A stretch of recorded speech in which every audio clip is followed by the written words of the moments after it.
Hi, my name is Abhishek Chauhan, founding partner at Samvedanam and CEO of FundRaiseo. Hope you have been enjoying our channel. Today we are going to speak about a topic that decides whether a fundraise moves fast or gets stuck for months: financial reporting and MIS.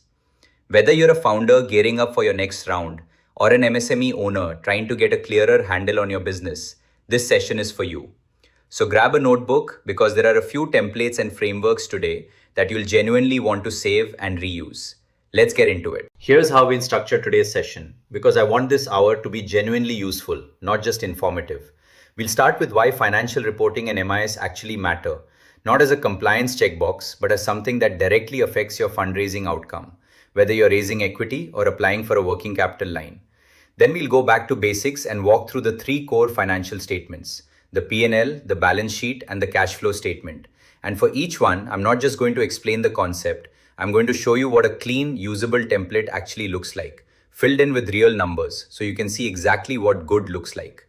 From there, we'll talk about building a proper MIS, the KPIs that matter at your specific stage, how to design a monthly pack that your team will actually use, and a best practice around real-time visibility that I want every single one of you to walk away with and implement this month. We'll close with compliance and governance basics, the boring but essential stuff, and then get into what investors and lenders are really looking for when they do financial due diligence, including two real-world style case studies, one from a SaaS startup and one from an MSME manufacturer, so you can see how this plays out whichever category you fall into. Let's start with why this matters, because I think a lot of founders treat financial reporting as something you clean up right before a fundraise, almost like tidying the house before guests arrive.